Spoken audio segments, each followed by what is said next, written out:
Modern farmhouse is a big buzzword right now. I have clients coming to me all the time saying, I want modern farmhouse, fixer upper.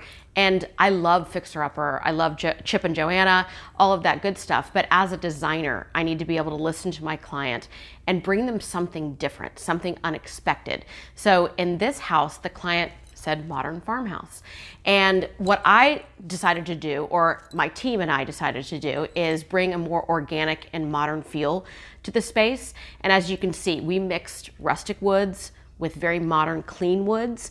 We mixed lots of different textures. We do have the shiplap on the wall, which gives you that feel. We took a little bit of different approach on the shiplap, but it appears to have that modern farmhouse feel.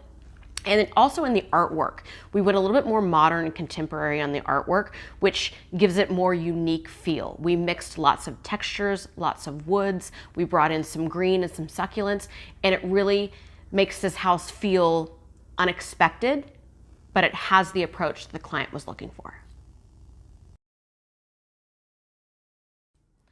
Space planning is a huge thing in any home. And in this home, the dining room or the kitchen nook area is a little bit tight.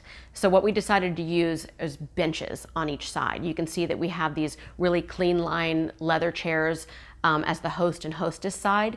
And then we used a bench on the two other sides. This gives you the ability to have what I call lots of butts at the table, and it fits the space nicely, and you don't have all these chairs in your way as you're trying to walk around. The approach we took in the master bedroom of this home is a very romantic feel. We, again, used a lot of texture and a very monochromatic color palette. The wallpaper in the back is very modern. So mixing that very monochromatic and textural feel with a modern wallpaper just really works for this room. People get caught up in, I can't mix this with that or that with this. If it's done correctly, it just makes such a great statement. And as you can see, this master bedroom feels very warm, very put together, very finished. Another thing that I want you to notice is that it's warm, it's not gray. So please keep in mind all colors that come around have a time period. I'm not saying that gray is going away.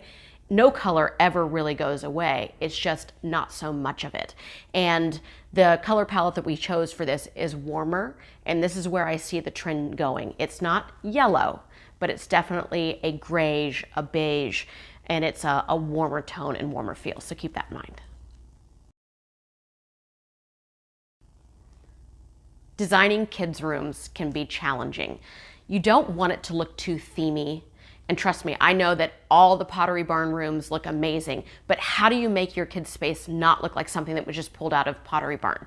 So as designers, we really look deeper and kind of get an idea of what your child is really interested in and then elaborate on that. And in this room, sci-fi and space was a huge inspiration.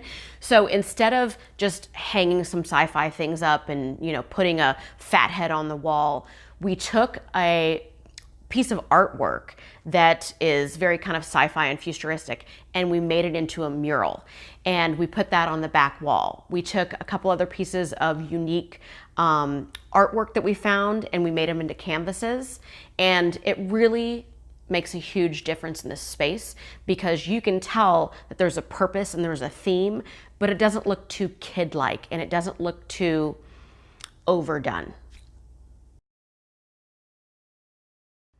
Artwork is a huge thing for interior design. It's one of the biggest passions that I have when I'm designing a space. And collage walls and collage art are a big thing, and they really make a huge impact. A lot of people are really afraid of it, but a few tips that I can share with you is always have an uneven number.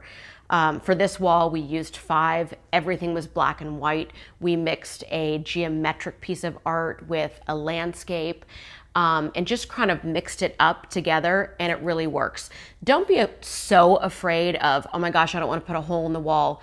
Just lay it out on the floor the best you can, and then slap it up there on the wall. And if you have to cover a hole, no big deal.